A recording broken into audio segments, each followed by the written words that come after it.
Come on in and sit down. You cut the hardcore crew chewing the fat. You cut us shooting the shit. You cut us in the moment.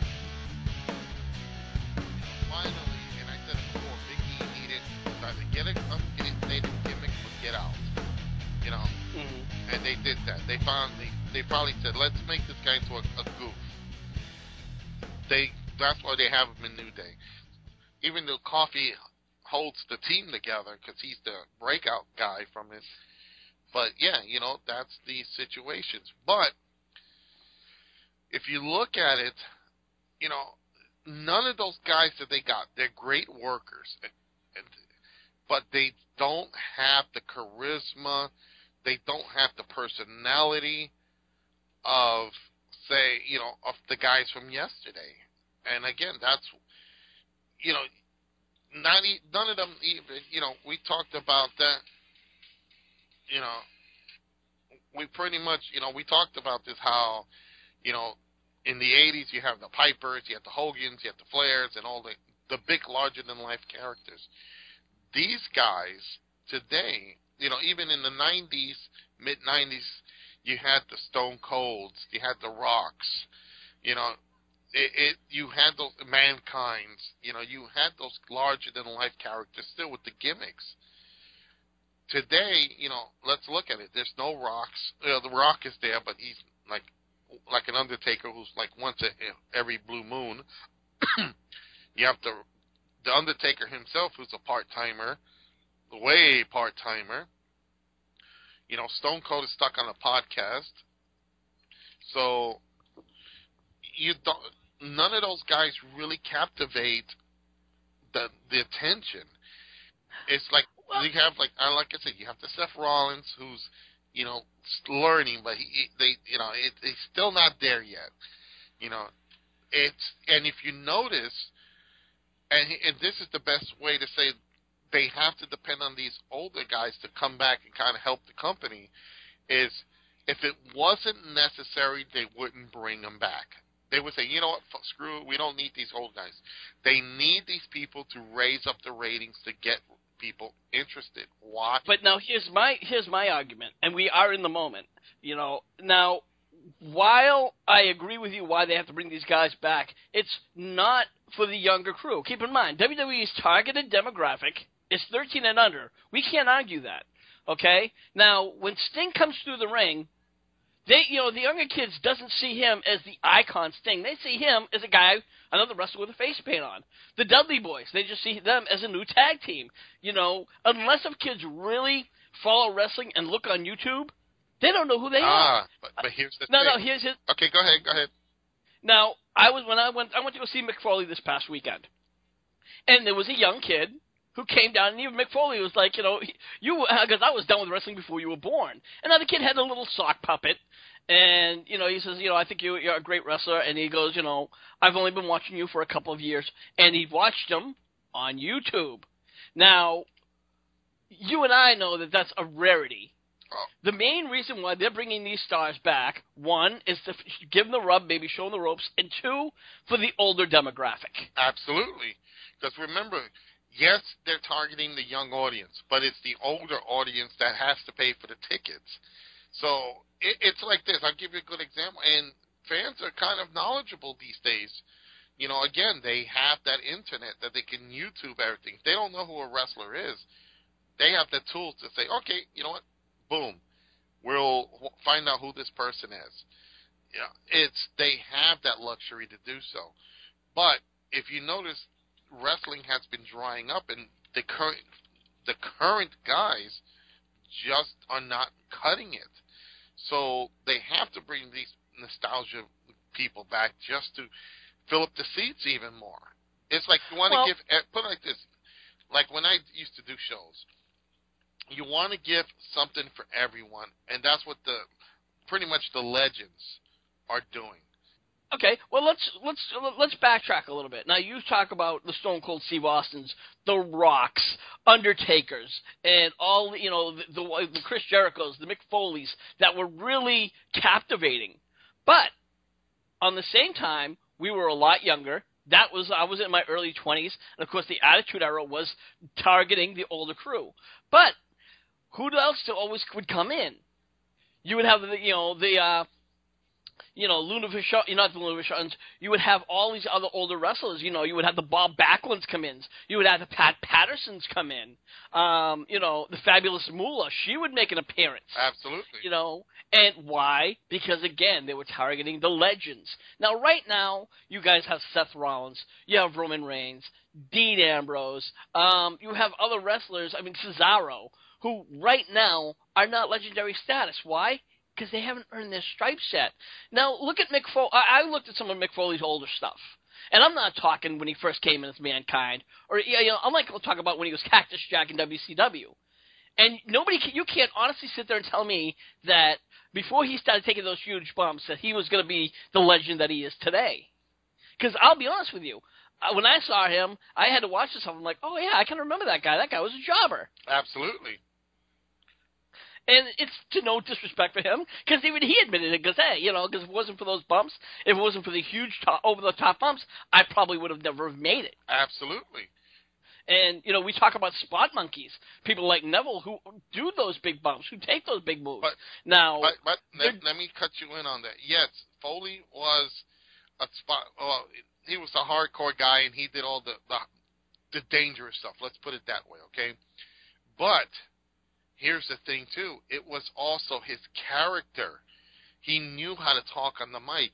His promos, even the ECW promos, were, really downright interesting, and they just really captivated you. It's like Jake the Snake Roberts. You look at Jake the Snake Roberts, and you say, how can this guy be a wrestler? And yet you listen to his promos. You're captivated by his promos. Look at the Macho Man with his gimmick, with his look. It's each of those guys had something that they gave back. Dusty Rhodes.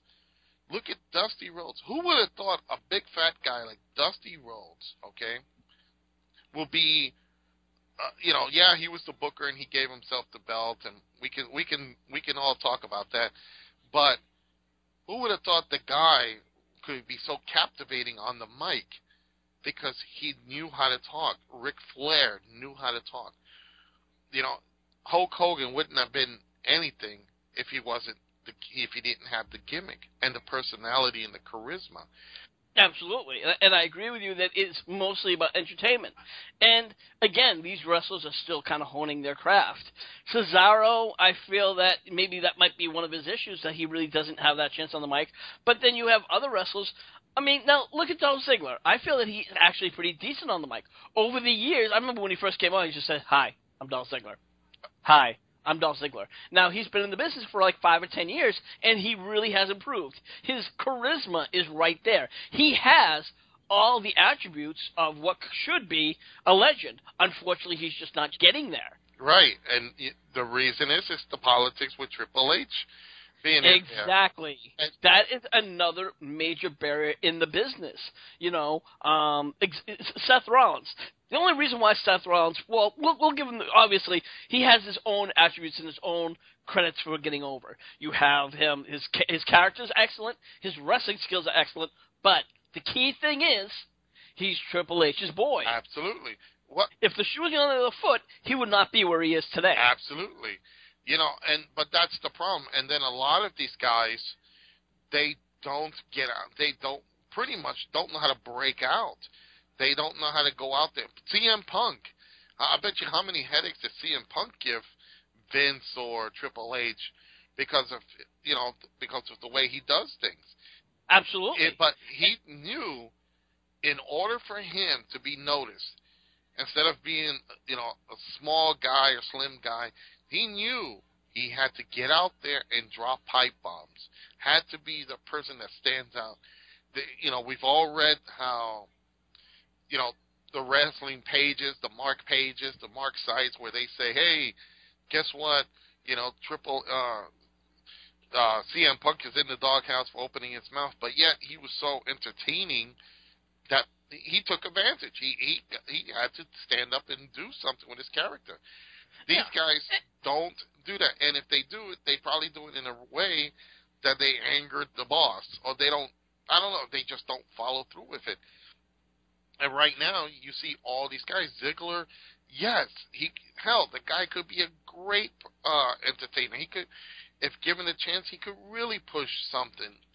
Could be pushed as a champion. He could be the next Shawn Michaels. He just doesn't have that. I gotta say that pull to do it. And unfortunately, while I agree with Triple H being good in NXT because that's his pet project, for mainstream, I think he just can't get himself out of the limelight, and that's the same thing what happened with Jeff Jarrett. I agree with you again, but keep in mind, he also has to deal with one other person, the man who's really pulling the strings, and that's Vince. And we could all say that Triple H has some creative control, and he does. We can say Stephanie has creative control, and she does. But everything to this day, and it's been confirmed on more than one occasion, that Vince is the one who has to say yes or no. Basically, I hate to say it, but Triple H is a glorified Vince Russo. Oh, absolutely. And the thing is, now, because of low ratings, Vince has to take a more dominant role. And it's been documented, and they have it out there to, case the point that they say, hey, guess what? We have to do, Vince wants this. And I think that's why you're seeing the veterans come back to try to help raise the interest in the company. I'm sure the scheme behind it is that they want to bring these guys in, get the viewership up, get the pay-per-views more, interesting, and then they'll slowly throttle these guys back and say, okay, now let's see if these new guys can go. Because the Dudleys pushing the New Day, you, me, Lance, and the rest of the guys in Hardcore Wrestling Radio have always said, the New Day's a joke. Yet, and I even penned them as being the biggest jokes in the company. Yet, when they started teaming them up against the Dudleys, and their talent started coming up, and most of the time I have to look, even Big E has been getting, he's been doing more things in the ring than Coffee is. So it's something that you're really surprised with. But again, they had to give him a gimmick that'll work, and I think that's what they're looking to slowly do. I agree, and let's look at Cody Rhodes. He really wasn't going anywhere. They tried different angles, and then when he did Stardust, that's when he broke out. And they kind of he's starting to go back downhill, whether you could say it's because it's stale or, again, WWE not allowing their talent to say, hey, here's the ball, run with it. We want you to create some promos, because that's really what is missing. Back in the Attitude Era, most of the wrestlers had that gift. Triple H was allowed to shoot his own promos. Stone Cold Steve Austin was allowed to shoot his own promos. The Undertaker, for the most part, could shoot his own promos. The Rock, and here's something that was known, that while he had some help in the back with his promos, he would take it and he would remix it up. Oh, absolutely. The problem with The Rock is whenever somebody would shoot him outside of his box, he got outside of his comfort zone. That's where you see him stumble. Oh yeah, but again, it's a necessary evil, you could say, for them to learn how to come out and shoot from the hip. And I think we started seeing. That's why I think Paige is in a little bit of trouble, because Paige started shooting, I think, too close to home. By saying, at least, when she told the Bellas that, with boyfriends like theirs, who needs ambition, and, when she shot on Charlotte and all that, or Nikki shot on Charlotte, I think the situation is now it's starting to get to a point where people are starting to realize that, hey, you know what? That's why I think they have to really change up on storylines and try to do something with them, because now it's becoming way too obvious. How many times have we said, well, hey, gee, if it wasn't for John Cena and Daniel Bryan, the Bellas will still be posing for Playboy playing strip poles, because they're not the greatest workers in the world. Now they're learning and they're getting there, but now it's come to the point where everybody's tired of seeing them. I agree. And now I want to get back again to, the pipe bombs that Paige has been dropping. And again, that was some really good, great controversial stuff, and that was some stuff that was really working. But what did the WWE do? They put a gag order on her saying, no, you can't make any more references to that. Absolutely. And it's so we have to ask, who's at fault here? Is it the wrestlers or is it creative? You really have to ask that question. It is creative. And I think after CM Punk's sabbatical, after he left, they probably said, you know what? You guys can't do what he's doing. Because AJ did a pipe bomb. And I'm guessing they just figured, well, we don't want no more rebels in here running amok. Everybody's going to have to be under control. And I think that's why Paige started it, and she got instantly, reprimanded for it. That's why she had to take a couple of losses. She was taken off of Total Divas, like if that's a real show,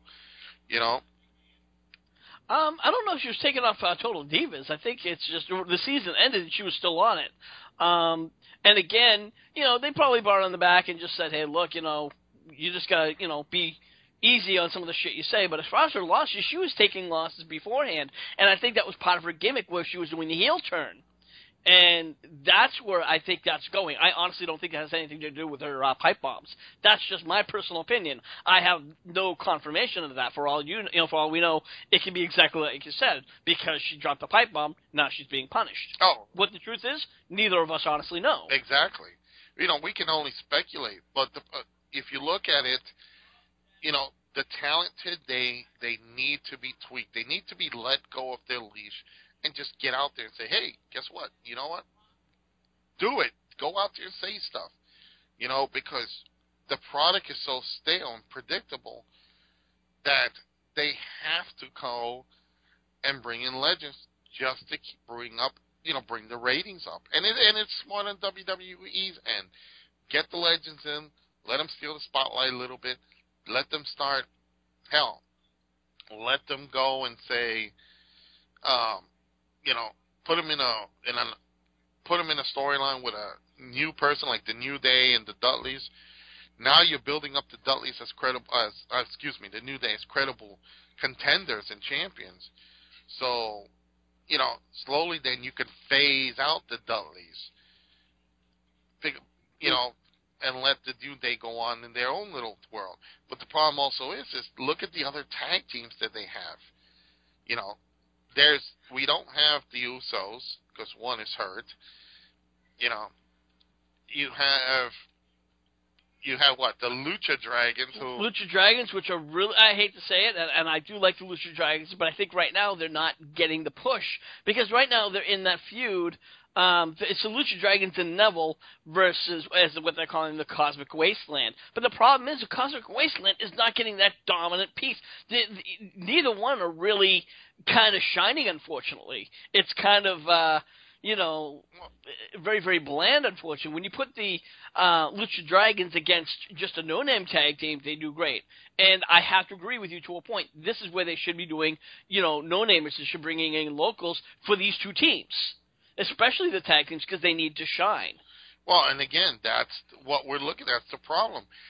And these gimmicks that they gave them, while they're entertaining and all, it's let's face it, what makes the Lucha Dragons any different than the Conquistadors?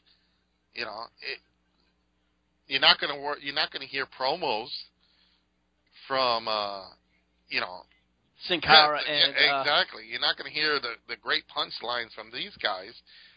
So, let's face it. These guys are the Conquistadors. They just do their nice little move sets and all that. They're the spot monkeys, and they'll do what they got to do, and that's it. And then you have, like I said, the Ascension, which for the longest time, I used to call them the LOD crack babies because that's how they looked. And what they should have done was they should have not gotten the face paint. They should have not gotten the shoulder pads. Again, they're trying to recreate nostalgia, and it's a bad thing because they're riding on somebody else's coattails. Well, even if they brought in Animal from, the Legion of Doom, I don't think it would help them. I think it would have hurt them. Well, and I'm going to, Here's where I have to disagree with you.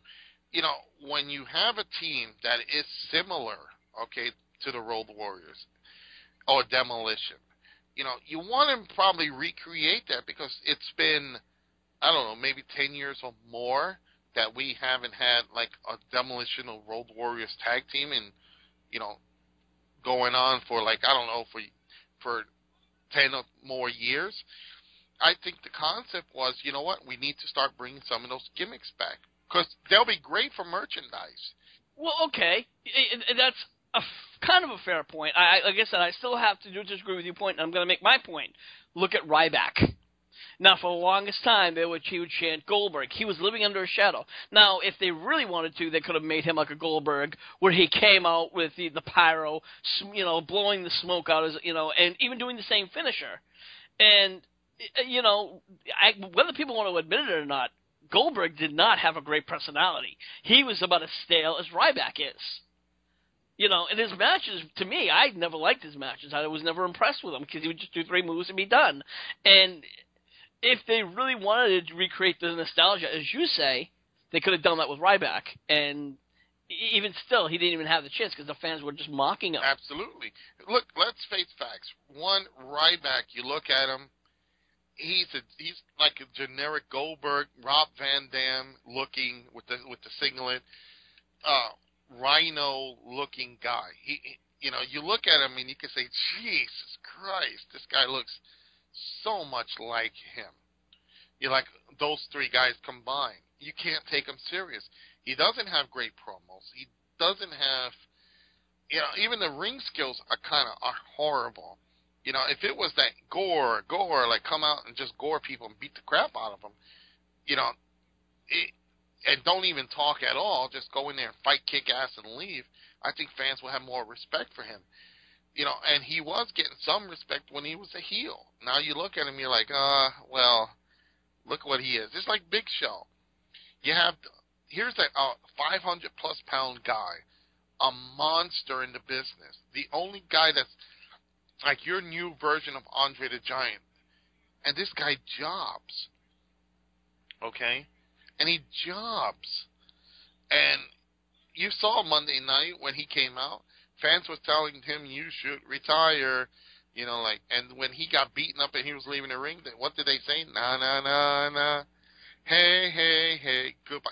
That's an indication that, hey, you mishandled this guy's career, and people think of him as a joke.